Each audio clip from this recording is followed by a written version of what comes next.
Esta conferencia comenzará a grabarse.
Muy buenos días a todos.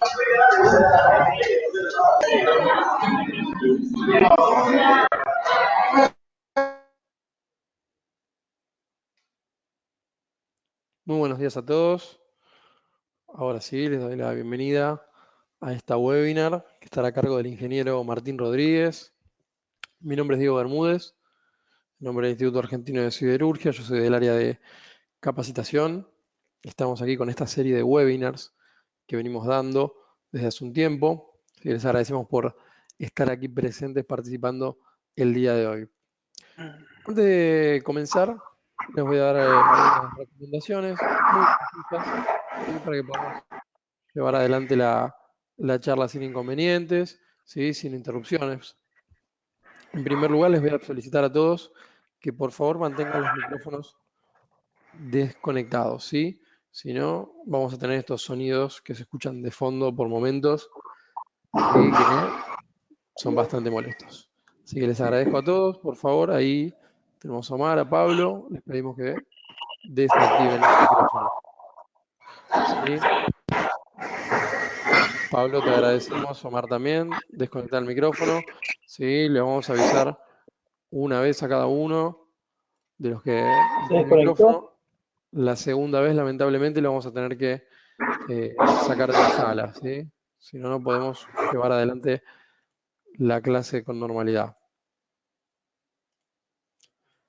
Dicho esto, les comento también que vamos a tener un periodo de consultas, ¿sí? Que pueden hacer al disertante. Lo vamos a hacer al final de la presentación, ¿sí? Cualquier duda que surja, lo que les voy a pedir, por favor, es que tomen nota. Y al momento del final de la presentación vamos a tener unos minutos en los cuales ustedes van a poder hacer las consultas al ingeniero Martín Rodríguez. Si llegan a tener algún inconveniente con el audio, con el video, les pido por favor me avisen a mí, me mandan un mensaje privado a través del chat, seleccionan mi nombre, ponen enviar mensaje, ¿sí? Me consultan y yo voy a estar asistiéndolos y tratando de resolver el inconveniente. Si lo ponemos en el chat público, lo único que vamos a lograr es distraer al docente y también a los compañeros y no es la idea. Así que me envían un mensaje privado y vemos la forma de resolverlo. Esta webinar está siendo grabada, ¿sí? Así que ustedes van a después recibir un link para que si quieren volver a verla puedan hacerlo. Bueno, ahora les comento, ¿sí? La persona que se va a encargar de dar esta webinar del día de hoy es el ingeniero Martín Rodríguez, que es ingeniero químico, egresado de la Universidad Nacional del Centro de la Provincia de Buenos Aires. Es magíster en Ciencia y Tecnología de Materiales de la Universidad Nacional de San Martín y doctor en Ciencia y Tecnología, mención Materiales, de la misma universidad. Es especialista en degradación de materiales y estudia materiales resistentes a la corrosión para almacenar residuos radiactivos para servicios en centrales nucleares y para aplicaciones convencionales. Participa también en proyectos de investigación de la CONEA y realiza consultorías para la industria nuclear y convencional. Es docente de grado,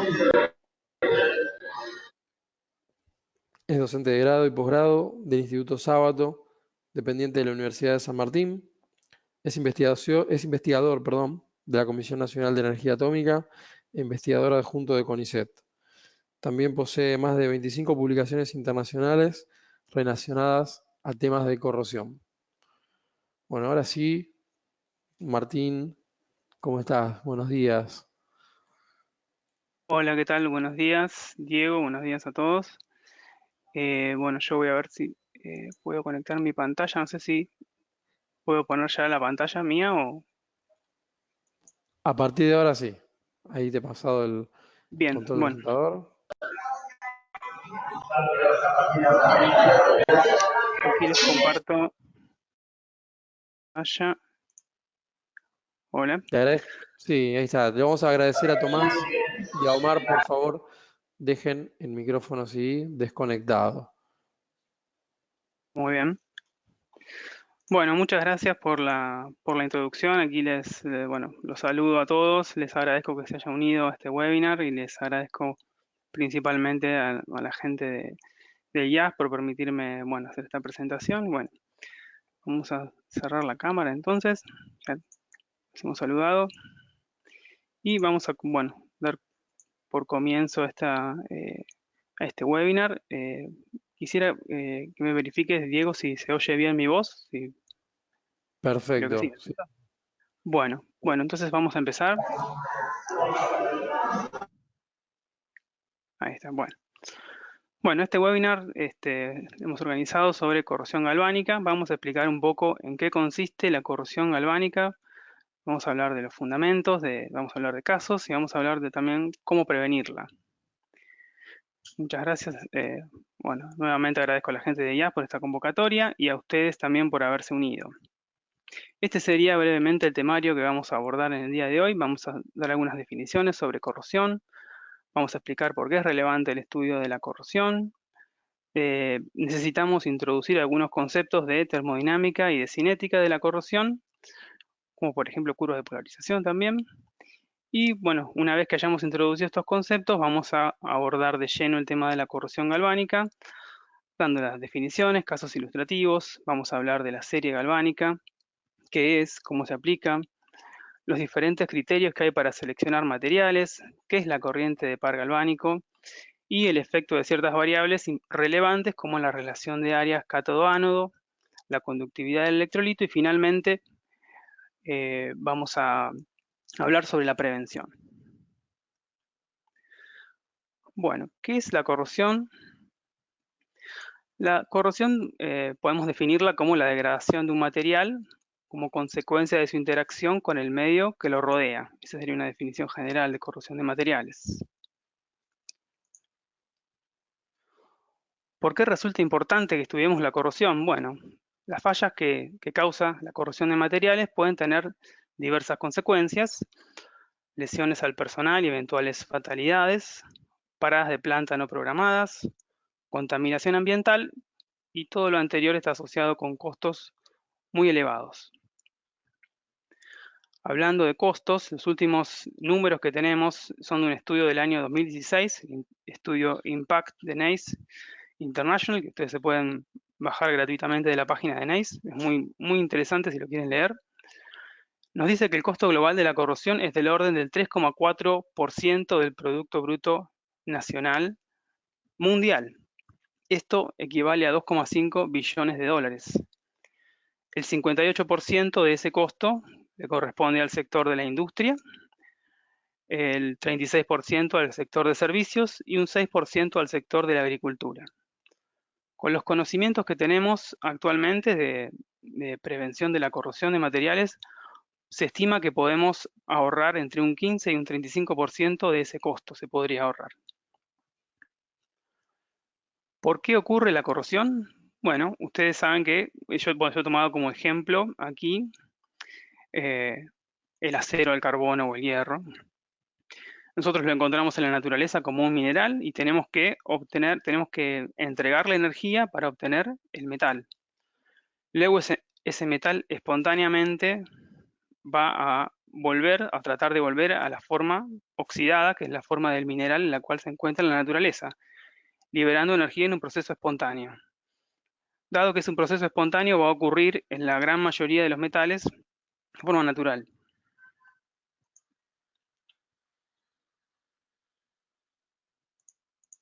Ahí está. Bueno, el estudio de la corrosión tiene dos aspectos, dos pilares. El primero es la termodinámica. La termodinámica nos dice que, rigurosamente, exceptuando los metales nobles, todo metal se va a transformar en algún compuesto mineral similar al que lo originó. Si nosotros nos quedamos con esta definición, tenemos que decirnos que no podríamos utilizar metales en la atmósfera terrestre porque es muy oxidante. Sin embargo, la otra pata del estudio de la corrosión, que es la cinética, nos dice que todos los metales pueden utilizarse, siempre y cuando su velocidad de degradación sea aceptablemente baja.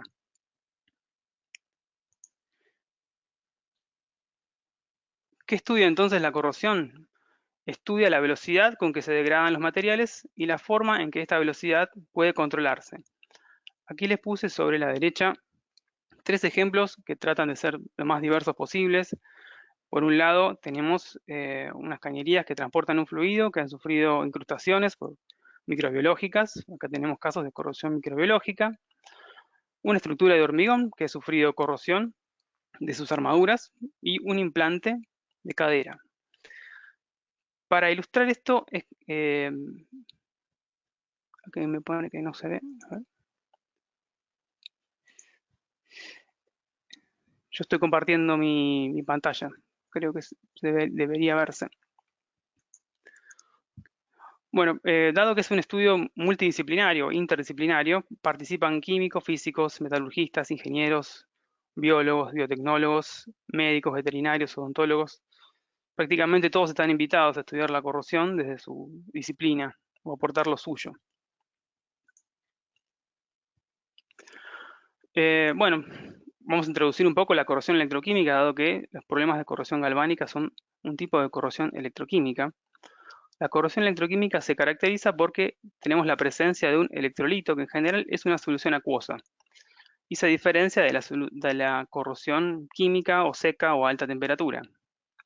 Para que ocurra corrosión electroquímica necesitamos 4 factores: una reacción anódica de oxidación, una o más reacciones catódicas de reducción, un conductor de electrones que es el propio material metálico y un conductor electrolítico que es la solución acuosa. Introducimos algunos conceptos de termodinámica de la corrosión. En un proceso de corrosión, un átomo de metal va a dejar la red metálica de la cual forma parte y va a perder uno o más electrones y se va a disolver formando un catión metálico. Este pasaje involucra que pase una carga eléctrica debido a la pérdida de electrones. La termodinámica nos plantea el equilibrio entre el metal y el catión metálico que se oxida, el metal que se oxida formando un catión metálico y dejando un electrón. Si estamos por encima de este potencial de equilibrio, va a ocurrir el proceso de corrosión metálica. Lamentablemente, este potencial de equilibrio es muy bajo para la gran mayoría de los metales, por lo cual en la mayoría de las aplicaciones vamos a estar por encima de este potencial de equilibrio, es decir, vamos a estar en la región de corrosión. Hay diferentes tipos de equilibrios termodinámicos que se pueden plantear. El más sencillo que acabo de plantear sería un equilibrio que depende solo del potencial. Es decir, hay transferencia de electrones, pero no aparece ni el oxidrilo ni el protón, o sea que solamente depende del potencial y no del pH. Hay dos equilibrios que solo dependen del pH. Por ejemplo, a medida que se alcaliniza una solución, el catión metálico puede precipitar formando una especie que puede ser protectora o no, pero en general los hidróxidos son protectores. Si se incrementa aún más el pH de la solución o se hace más alcalina, este óxido o hidróxido protector ya forma una especie soluble que no es protectora. Y también hay equilibrios que dependen del potencial y del pH, es decir, que involucran la transferencia de electrones y aparece aquí el protón. Todos estos equilibrios los vamos a poder representar en un diagrama que se conoce como diagrama de Purvé, que reúne datos termodinámicos en un gráfico potencial pH. En el diagrama de Purvé tenemos las diferentes zonas termodinámicas. Lo que describe el diagrama de Purvé es el estado termodinámico del sistema metal-solución. Tenemos la zona de inmunidad, en la cual es estable el metal, la zona de disolución, en la cual es estable el catión, una zona que se asocia a la pasividad, en la cual es estable el hidróxido o el óxido, y otra zona de disolución a mayores potenciales y pHs. Aquí es representado, a propósito, tres diagramas de Purvé correspondiente a cobre, hierro y zinc. Y he puesto un punto en el diagrama de Purvé que corresponde a pH 7 y a un potencial ligeramente inferior a 0 volts en respecto de la escala de hidrógeno. Vemos que las zonas de inmunidad, disolución y pasividad dependen de cada metal. El cobre es el más noble de estos tres, el zinc es el menos noble. El zinc en este punto se halla en el cobre en este punto se halla en la zona de inmunidad. El hierro se halla en la zona de pasividad y el zinc se halla en la zona de disolución.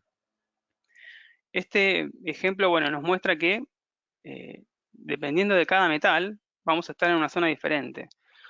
Tengamos en mente que los pares galvánicos funcionan cuando dos metales forman parte de un par galvánico, están a un mismo potencial. Es decir, uno va a poder estar en la zona de disolución, otra en la zona de inmunidad y otro en la de pasividad.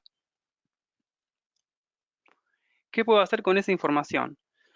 Bueno, lo más sencillo que puedo hacer es medir el potencial del metal que yo estoy estudiando, que me interesa, en el tiempo y saber en qué punto del diagrama de Purvé estoy. Estoy en la zona de pasividad, estoy en la zona de disolución, en la zona de inmunidad. Más que eso no puedo tener, mayor información que esta no puedo tener. Es decir, la termodinámica, el diagrama de Purvé, no me va a decir nada de la velocidad a la cual se está corroyendo el metal que yo estoy estudiando. Para eso tenemos que recurrir a la cinética electroquímica.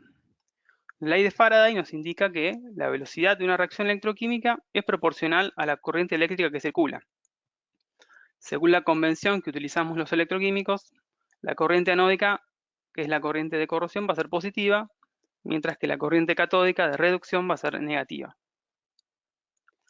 Acá les puse un ejemplo de lo que es una curva de polarización. La curva de polarización es una herramienta que vamos a necesitar para estudiar o para entender un poquito mejor lo que es la corrosión galvánica, por eso está aquí. Es la representación de la densidad de corriente versus el potencial. La densidad de corriente está en escala logarítmica y se polariza un metal cuando se lo aparta de su potencial de corrosión. Este sería el potencial de corrosión de este metal en un medio corrosivo dado. Si yo lo polarizo a potenciales mayores, obtengo la curva anódica, corriente positiva. Si lo polarizo a potenciales menores, obtengo la curva catódica. Acá la corriente se grafica en valor absoluto porque es un diagrama logarítmico, pero esta corriente es negativa. Es decir, que a potenciales mayores que el de corrosión voy a observar corriente neta anódica, positiva, y nos van a dar una idea de cómo se corroe el metal.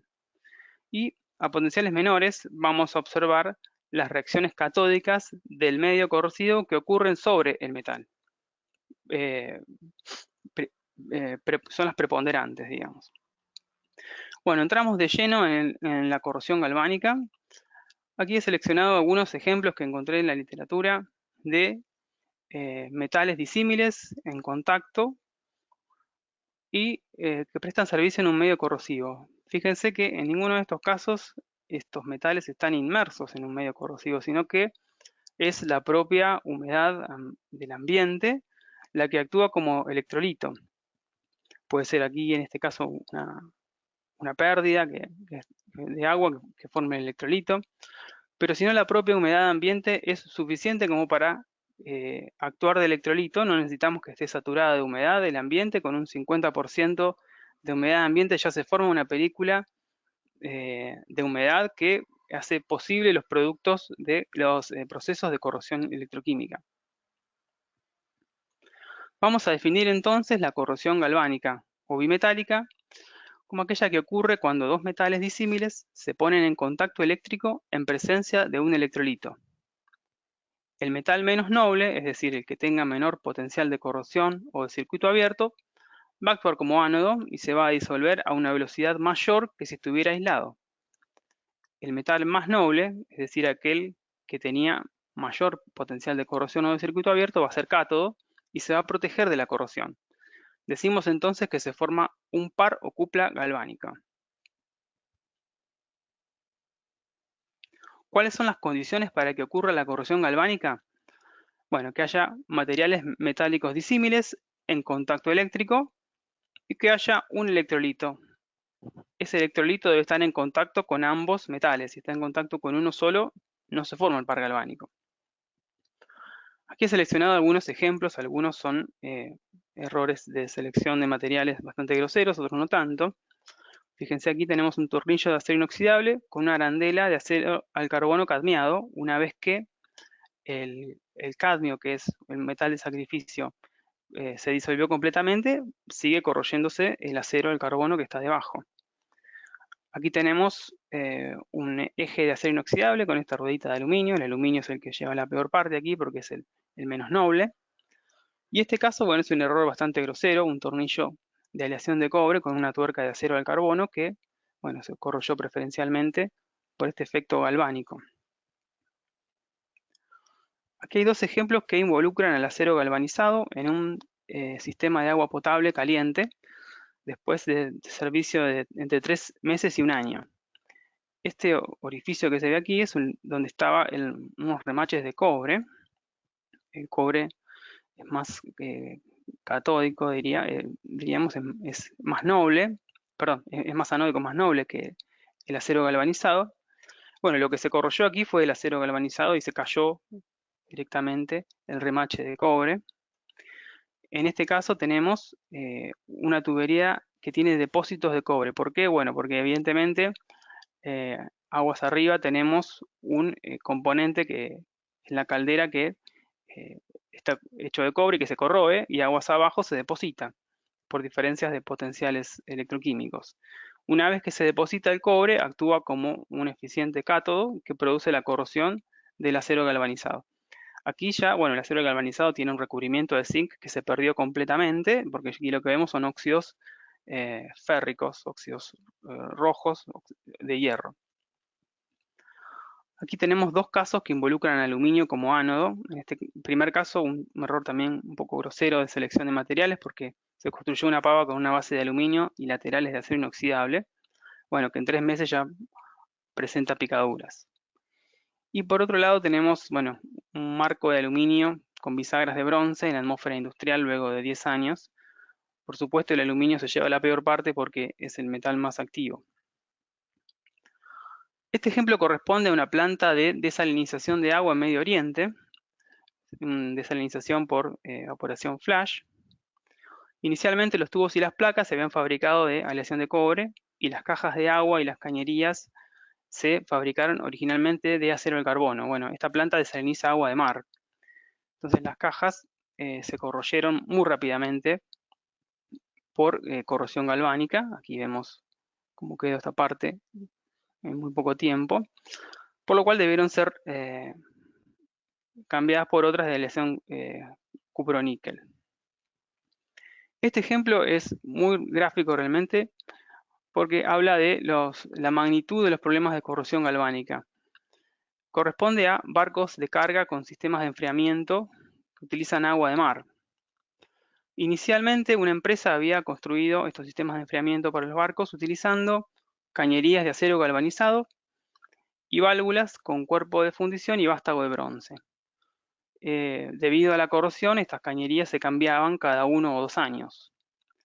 Por lo cual, para reducir ese costo y buscar una mayor vida útil de las cañerías, se especificó como material un cuproníquel 90-10, o sea, 90 cobre, 10 níquel. Luego de esta decisión comenzaron a fallar las válvulas debido a la corrosión acelerada de los cuerpos que eran de fundición de hierro. Es decir, el cuerpo de la válvula era el material menos noble de todo el circuito. Estaba en contacto con un área gigante de cañerías de cuproníquel. Por ello se decidió reemplazar las válvulas por otras de fundición de bronce. ¿Qué pasó a continuación? Comenzaron a fallar los vástagos de bronce debido a la disolución selectiva del zinc, un proceso que se conoce como dezincificación. Se reemplazaron entonces esos vástagos por otros de aleación níquel-cobre, Monel 400. Luego de todo este proceso, un ingeniero de la compañía realizó los cálculos de los costos globales involucrados, que incluyen no solo las reparaciones, sino los lucros cesantes, los periodos en los cuales los barcos no pudieron ser utilizados, y llegó a la conclusión de que hubiera sido más barato construir todo el sistema de oro inicialmente. Fíjense entonces la magnitud de los costos que pueden tener la mala selección de materiales y este problema de la corrosión galvánica. Vamos a entrar un poco a definir cuáles son los componentes de la corrosión galvánica y qué papel juegan. ¿Cuál metal va a ser ánodo y cuál va a ser cátodo? Esto es lo más importante de saber, es el punto de partida.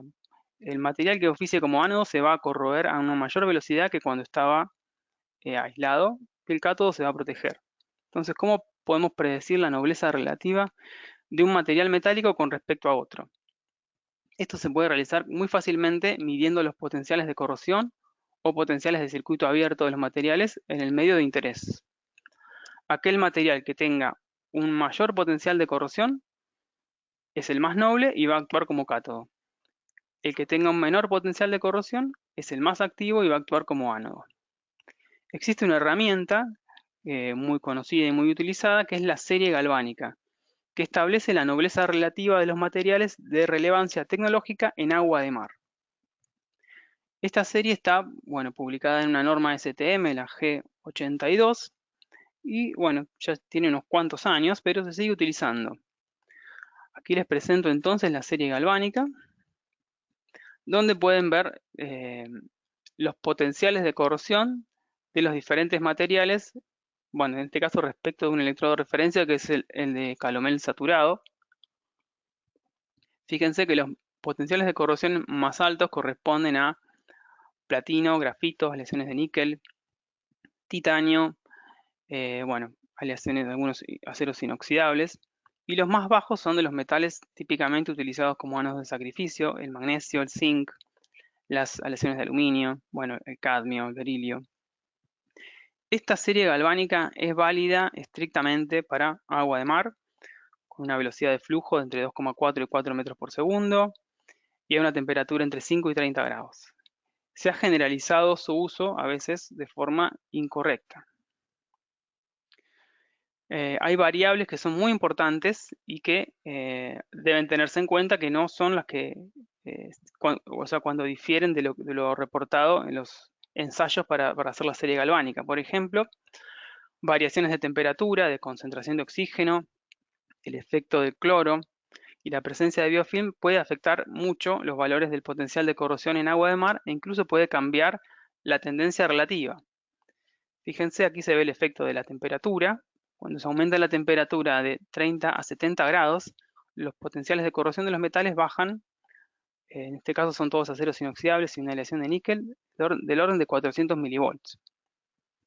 El efecto de la cloración es muy importante porque en agua de mar se utiliza mucho el cloro como biocida.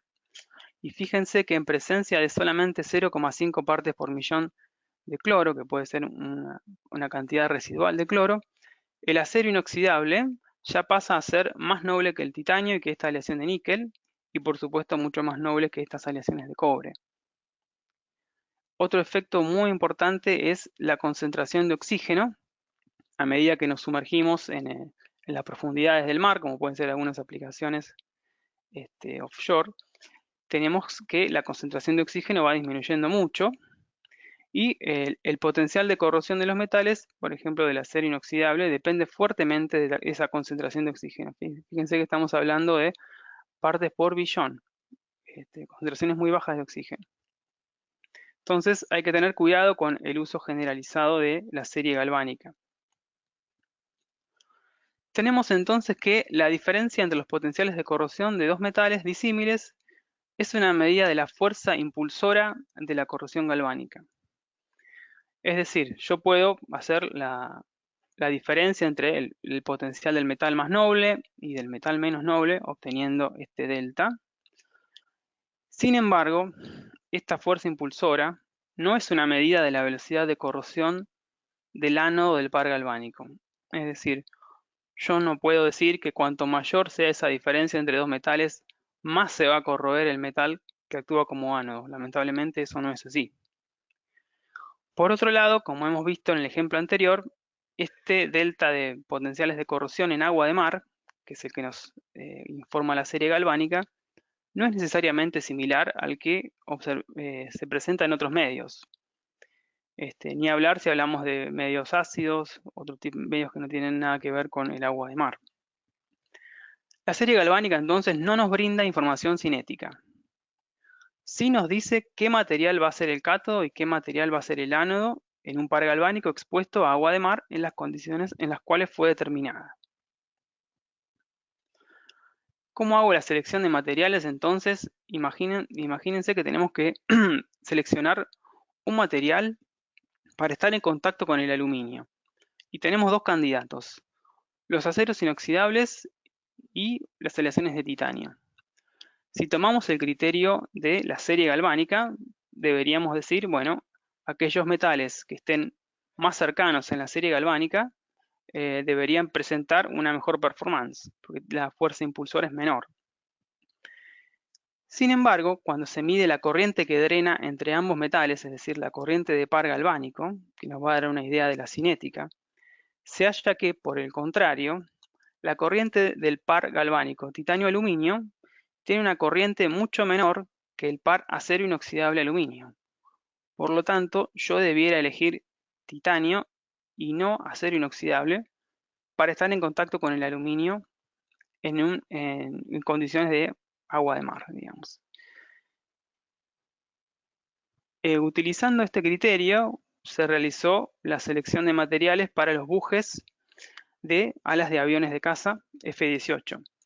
El Departamento de Defensa de Estados Unidos tiene un costo de aproximadamente entre el 3 y el 4% de su presupuesto se va en corrosión de materiales. En este caso tuvo un gasto de reparación por 228 millones de dólares por corrosión galvánica en este avión de caza, el F-22. Estos aviones, prestan servicio desde portaaviones que están en contacto con el spray, con el agua de mar. Entonces es importante para ellos tomar una decisión en cuanto a selección de materiales basados en un criterio más robusto que el de la serie galvánica, que es el que se venía utilizando hasta hace poco tiempo. Entonces, utilizando este criterio de la corriente de par galvánico, decidieron que era mejor utilizar una aleación de titanio que un acero inoxidable para estar en contacto con esta aleación de aluminio 7075 que se utiliza en las alas de los aviones. Entonces, el próximo paso sería cómo podemos obtener esta corriente de par galvánico que nos va a ayudar a seleccionar correctamente materiales disímiles. Una forma sería medirla directamente, como está aquí en la figura. Consideramos un par entre el cobre y el zinc, de relación de área 1 a 1, es decir, imaginemos 1 centímetro cuadrado de cobre y 1 centímetro cuadrado de zinc. Los conectamos eléctricamente mediante un amperímetro de resistencia cero, medimos la corriente de par galvánico, que es la corriente que drena entre un metal y el otro. Eso sería una buena forma de hacerlo, de hecho se hace. Sin embargo, hay otra forma que es más interesante, que nos va a permitir visualizar los diferentes efectos, nos va a permitir estudiar mejor el sistema y entenderlo mejor, que es mediante curvas de polarización. Seguimos en el mismo medio corrosivo, una solución de cloruro de sodio que puede ser similar en cuanto a corrosividad a una solución de agua de mar. Ubicamos entonces los potenciales de corrosión del cobre, que va a ser el más noble, es decir, va a ser cátodo, sí o sí. El menos noble es el zinc, va a ser ánodo. Entonces, utilizando las curvas de polarización de ambos metales, la anódica del zinc y la catódica del cobre, representando las corrientes para 1 centímetro cuadrado de cada metal, vemos que el par galvánico se va a formar en este punto, donde se cruzan las curvas de polarización, donde la corriente anódica del zinc se iguala a la corriente catódica del cobre. Este va a ser el potencial de par galvánico y esta sería la corriente de par galvánico. La podemos predecir sin formar el par, teniendo las curvas de polarización de cada metal en el medio de interés. Y esto nos va a permitir estudiar efectos de algunas variables, como por ejemplo la relación de áreas. ¿Qué pasa si la relación de áreas varía, si deja de ser 1 a 1? Por ejemplo, tenemos 10 centímetros cuadrados de cobre en contacto con 1 centímetro cuadrado de zinc. Simplemente multiplico la curva roja catódica del cobre por 10, es decir, tengo 10 centímetros cuadrados ahora, y puedo visualizar cómo se va a modificar el potencial de par, que va a aumentar, y cómo se va a modificar la corriente de par, que también va a aumentar. Puedo hacer lo contrario. ¿Qué pasa si disminuyo el área del cobre? La reduzco a la mitad. Bueno, pasa lo contrario. El potencial de par disminuye y la corriente de par disminuye. Este efecto de la relación de áreas ánodo-cátodo es muy importante en la práctica. Nosotros en el ejemplo anterior vimos que si dejábamos fija el área del ánodo, que es el zinc, en 1 centímetro cuadrado, y aumentábamos el área del cátodo, aumentaba la corriente de par. Si hacíamos al revés, si disminuíamos el área del cátodo, disminuía la corriente de par. La conclusión de esto es que conviene que el ánodo tenga un área superficial mucho mayor a la del cátodo. Cuanto menor sea la relación de áreas cátodo-ánodo, menor será el efecto del par galvánico sobre la velocidad de corrosión del ánodo. Para sintetizar un poco esto y hacer una regla memotécnica, tenemos que tener siempre un cátodo chico y un ánodo grande. Fíjense que tenemos una pieza de zinc muy grande en contacto con una pequeña área de cobre. Es decir, esa pequeña área adicional de reacción catódica que brinda el cobre no va a afectar tanto al zinc porque la relación de áreas es muy grande. Siempre es conveniente que el ánodo sea grande.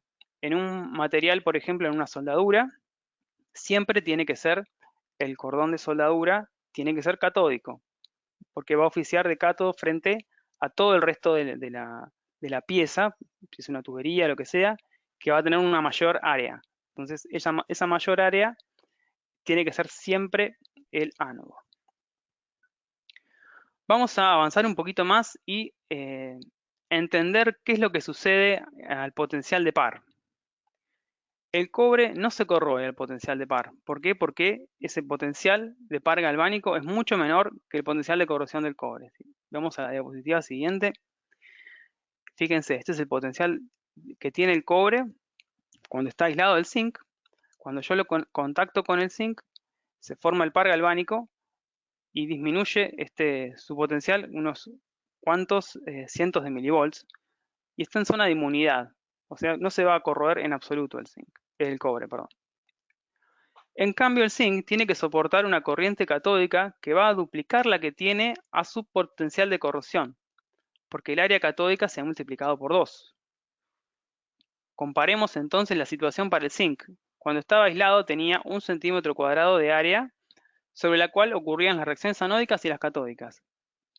Cuando lo pongo en contacto con el cobre, el zinc va a tener 1 centímetro cuadrado de área anódica y 2 de área catódica, es decir, que con este solo centímetro cuadrado va a tener que soportar la corriente de 2 centímetros cuadrados de área catódica. Es decir, estas reacciones catódicas del medio, la reducción de protones y la reducción de oxígeno, van a ocurrir tanto sobre el cobre como sobre el zinc. Sin embargo, la única reacción anódica que le va a entregar electrones va a ser esta, la oxidación del zinc. Por lo tanto, va a tener que ocurrir a una velocidad mayor.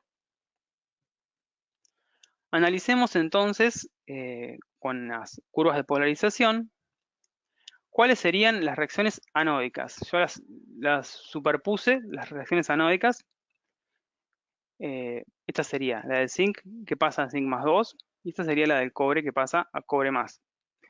Por supuesto, la del cobre no tiene la menor relevancia porque al potencial de par esto es cero, es nulo. Entonces nos vamos así a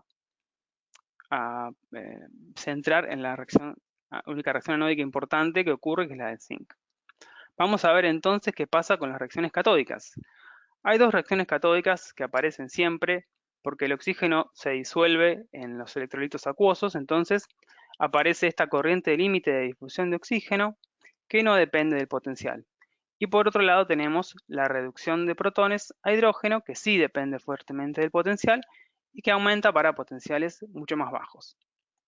Vamos a ver cómo sería la suma de estas dos reacciones catódicas, sería esta curva de corriente catódica total de reducción de protones y de reducción de oxígeno.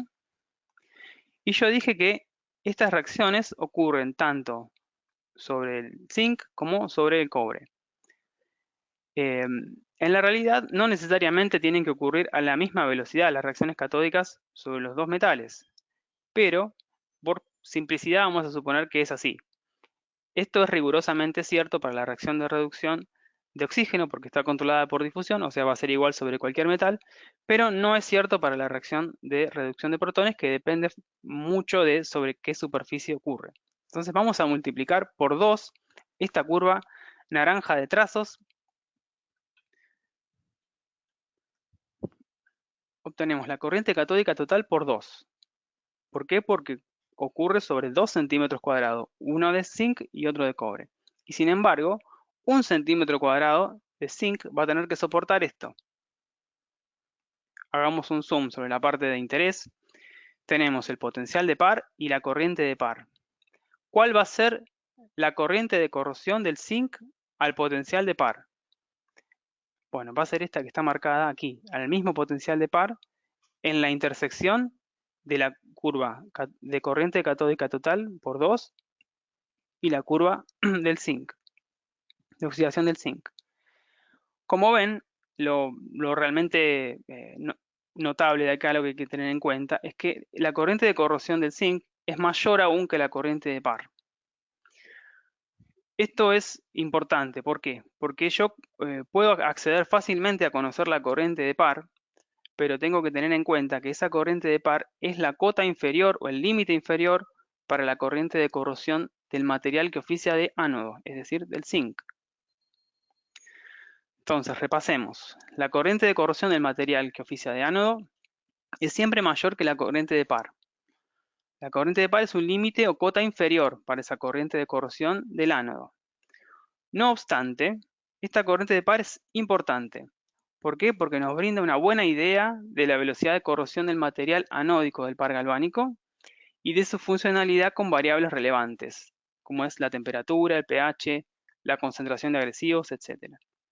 Entonces, el criterio de selección de materiales para pares galvánicos basado en la corriente de par es mucho más confiable que el criterio basado en la diferencia de potenciales de corrosión. Aún sabiendo que esa corriente de par no es estrictamente la corriente de corrosión del ánodo.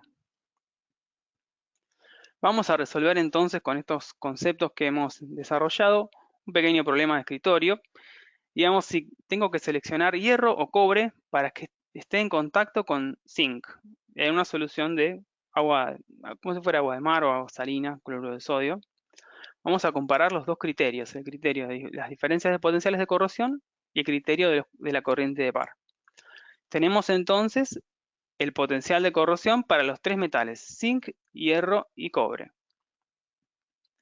Analicemos el primer criterio, el de las diferencias de potenciales de corrosión. Esta sería la diferencia entre cobre y zinc, y esta sería la diferencia entre hierro y zinc. ¿Cuál elijo? ¿Hierro o cobre?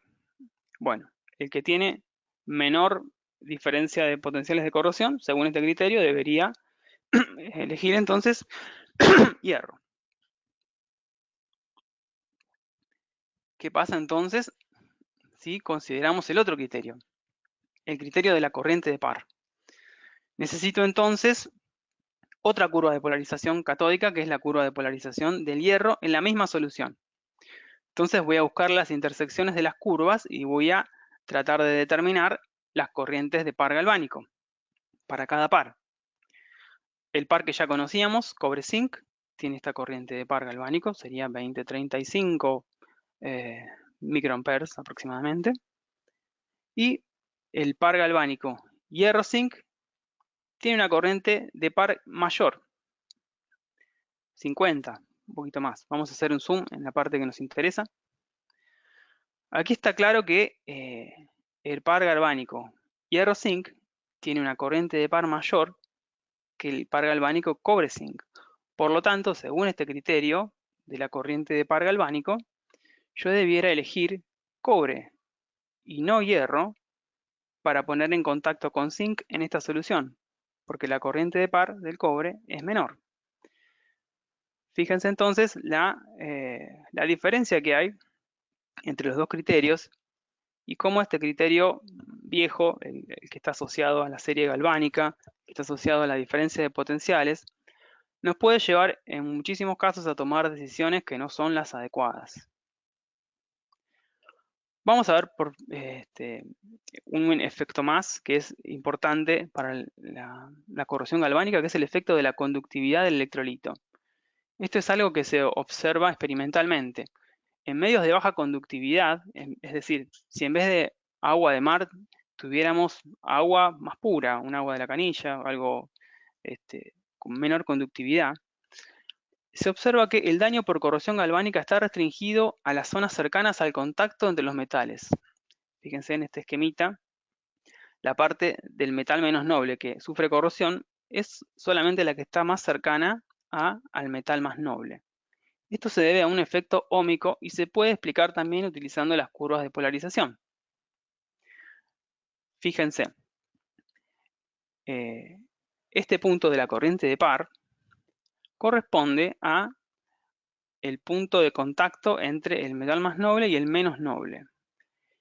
Sin embargo, si yo me alejo hacia los extremos de los metales, vemos que aparece una resistencia debido a la baja conductividad del electrolito. Ya los dos metales no están al mismo potencial. Aparece una resistencia óhmica que cuanto más sea la diferencia, más los va a ir separando. Fíjense que para sitios muy alejados del metal menos noble, voy a tener una diferencia de potencial tan grande con el metal más noble que van a estar prácticamente aislados. Por lo tanto, la corrosión se va a restringir a la zona cercana entre el contacto eléctrico, debido a este efecto óhmico. La separación, digamos, en cuanto a potencial implica, si yo vengo a esta curva, que la corriente va a ser también menor, la corriente de par. Vamos entonces a finalizar hablando un poco de la prevención de la corrosión galvánica. Las mejores decisiones sobre la selección de materiales disímiles las vamos a tomar cuando conocemos la corriente de par galvánico en el medio de servicio. Es decir, voy a seleccionar la opción de metales disímiles que minimicen la corriente de par galvánico. Ese sería el criterio más robusto. Y lo tengo que hacer en las condiciones más cercanas a las del servicio que yo tenga para mis materiales. Es decir que el agua de mar no es universal, por decirlo de algún modo. Si el criterio anterior no es posible, un criterio menos confiable consiste en seleccionar la combinación de metales que se halle más cercana entre sí en la serie galvánica. Esto yo lo menciono porque es lo que se venía haciendo desde poco tiempo, pero este criterio presenta grandes fallas, como hemos visto. Por lo tanto, es un criterio mucho menos confiable.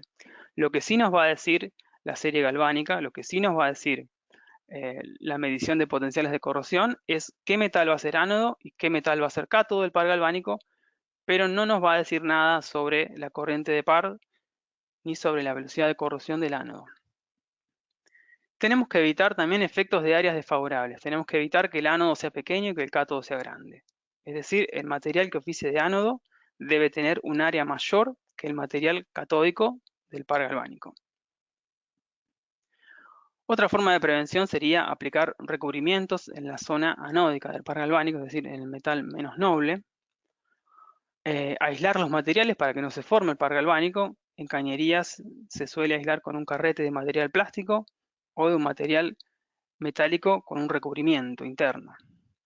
Utilizar inhibidores de la corrosión si es posible, no siempre se pueden utilizar. Diseñar equipos de forma tal que las zonas anódicas que sabemos que se van a corroer a una mayor velocidad sean fácilmente reemplazables. Otra opción sería instalar un tercer metal de sacrificio que sería menos noble, o sea, más anódico que los componentes del par galvánico. Bueno, la corrosión galvánica tiene aplicaciones interesantes que son la protección catódica por ánodos de sacrificio.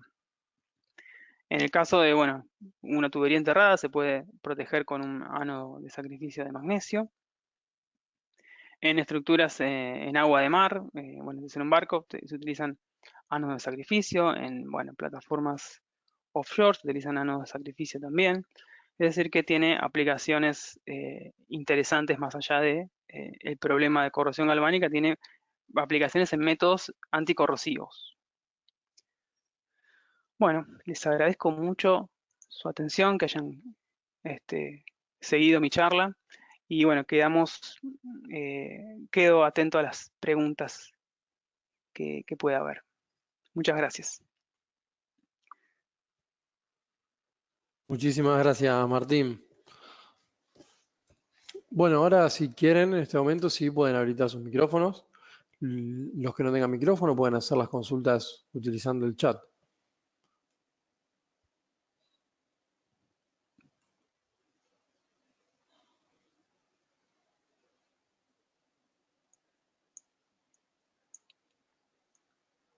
Bueno, muchas gracias, Alejandro.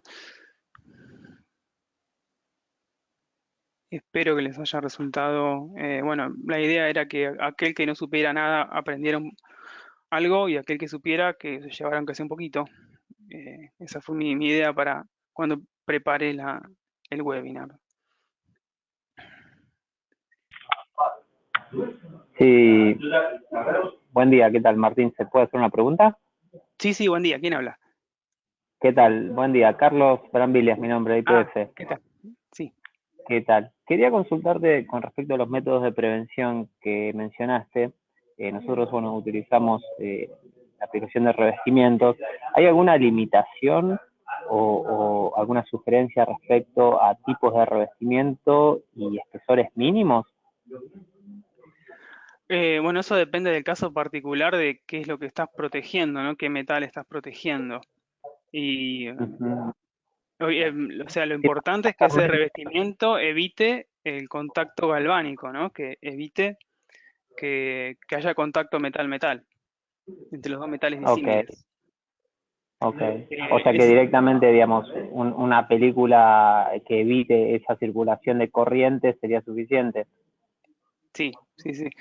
Lo importante que hay que señalar es que si tenemos dos metales disímiles en contacto eléctrico, pero imaginemos, ¿no?, que ponemos una gota de solución sobre un metal, pero no en contacto con los dos, no va a haber corrosión galvánica, porque no se cierra el circuito por el electrolito. Entonces, hay que evitar que se cierre el circuito, o por el metal o por el electrolito. Por alguno de los dos lugares tenemos que evitar que se cierre el circuito para que no haya corrosión galvánica. Ese sería, desde el punto de vista de los fundamentos, digamos, lo que podemos hacer. Entonces, evidentemente sí, la calidad del recubrimiento juega un papel importante. Muchas gracias. De nada.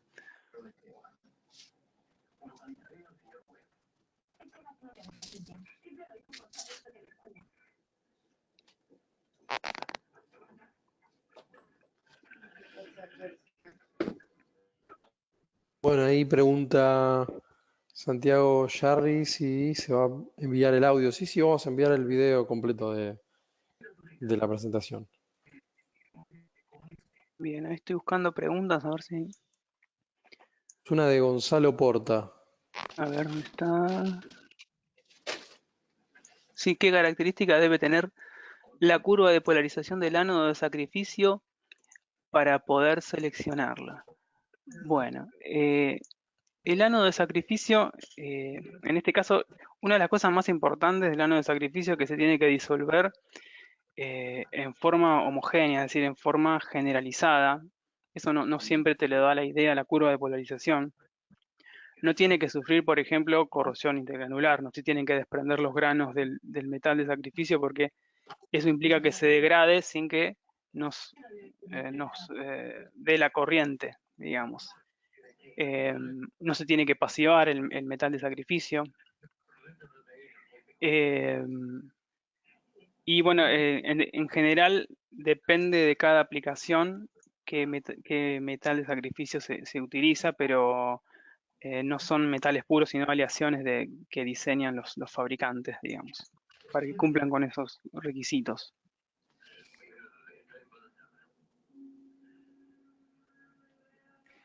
A veces no es tanto el metal, sino el diseño del sistema de protección catódica, es decir, como vimos recién, el problema de la conductividad del electrolito es algo que en sistema de protección catódica es importante.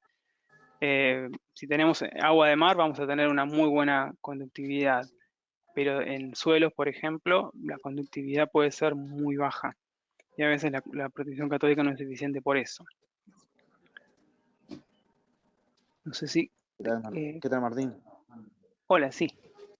Federico Trejo te habla. ¿Qué tal, Federico? ¿Cómo estás? Una consulta. Esas curvas de par galvánico, de corriente de par galvánico, ¿están en bibliografía, digamos, para diferentes tipos de materiales? Bueno, estas curvas de corriente, o sea, las curvas de polarización, hay curvas en bibliografía de muchísimos materiales. Se pueden buscar, digamos. Hay una empresa que, bueno, yo saqué material es la empresa que, digamos, que se ocupó de hacer esta selección de materiales para los aviones. Vende un software para corrosión galvánica que tiene cargado un montón de datos, entonces ellos han hecho las curvas de polarización o han medido los pares galvánicos de un montón de materiales y pueden predecir la corriente de par galvánico de cualquier combinación de esos materiales de interés tecnológico en ciertos medios, digamos. Si no, esas curvas se pueden determinar, si uno sabe cuál es el medio corrosivo, las puede mandar a determinar a un laboratorio, digamos. O pueden pedir un estudio de corrosión galvánica y determinar esas corrientes. Pero como una primera aproximación se puede hacer una búsqueda bibliográfica y buscar si hay si están las curvas catódicas y anódicas que nos interesan.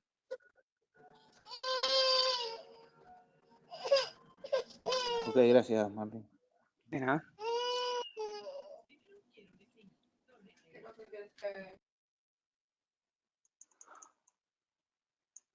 A ver, acá me preguntan las calderas, ¿en qué zona comienza la corrosión galvánica o bien en qué lugar se comienza a evidenciar? Bueno, en las calderas, si hay corrosión galvánica, debido a que es un medio de baja conductividad típicamente, habría que buscarlo cerca de los contactos entre metales disímiles, ¿no? Acá vimos un ejemplo particular de un sistema de caldera en el cual había un componente de cobre que se corroía en una parte del circuito y se depositaba en otra parte del circuito. Eso puede ocurrir, que se deposite cobre, y en donde se deposita el cobre va a actuar como cátodo, y todo lo que está a su alrededor se va a corroer a una mayor velocidad. A ver, acá hay otro. Ezequiel pregunta, ¿puede existir corrosión galvánica en una eslinga de izaje de acero con casquillo de aluminio si la misma no se utiliza en agua de mar?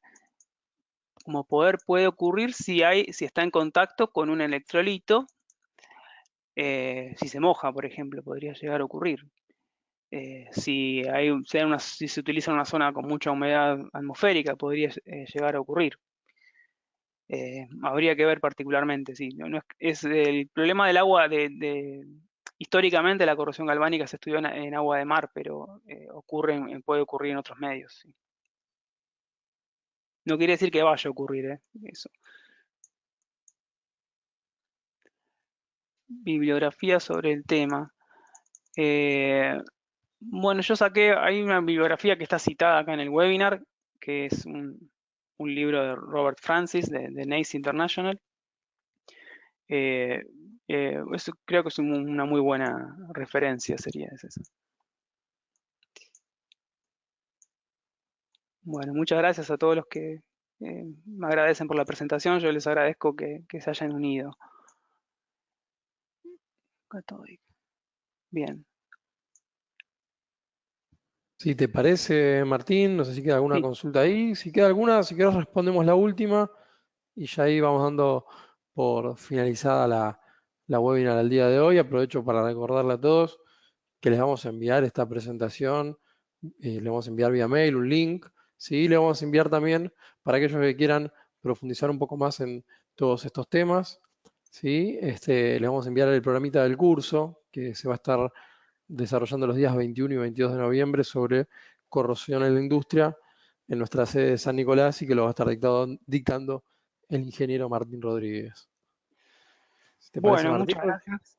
Respondemos la última, si es que quedó alguna por ahí. Dale, a ver, No vi acá si quedó alguna. aparece una que me dice, puede sugerir algo para soldadura de acero al carbono galvanizado en el área estructura metálica. La verdad es que no comprendo muy bien la pregunta, o sea que la soldadura tendría que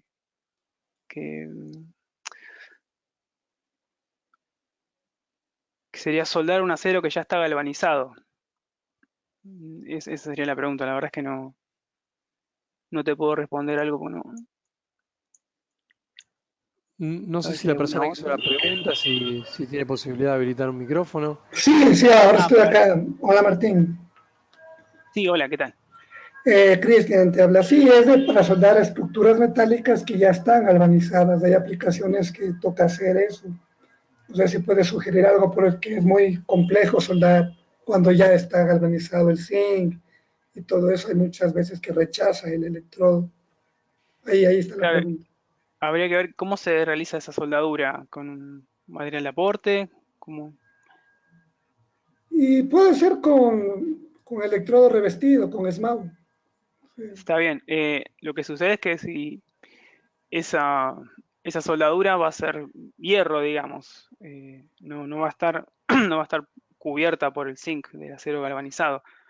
Evidentemente todo el acero galvanizado que la rodea, el zinc debería protegerla, pero no es tan eficiente como estar cubierto por el zinc. Habría que ver si se puede aplicar algo, un galvanizado por encima de la soldadura. Tendría que ver un poquito mejor cómo es qué posibilidades técnicas hay de resolverlo. Ya, listo. Gracias. De nada. Bueno, muchas Bueno, gracias a todos. ahí estábamos. Y bueno, muchas gracias a vos, Martín, por esta webinar. Realmente muy interesante el tema, muy claro desarrollado. Y bueno, y muchas gracias también a todos aquellos más de 50 asistentes que tuvimos en la webinar del día de hoy. Ahora sí te dejo, Martín, para que vos te despidas de la gente. Muchas gracias. Bueno, agradezco nuevamente a Jazz por haberme convocado para este webinar. Ha sido mi primera experiencia en un webinar y creo que ha sido muy satisfactoria. Les agradezco a todos los que se conectaron y bueno, cualquier consulta, bueno, estamos para responderles. Si les interesa participar en el curso o si saben de alguien que esté interesado, vamos a dictar este curso el 21 y 22 de noviembre en San Nicolás. Y bueno, que tengan un lindo día y muchas gracias.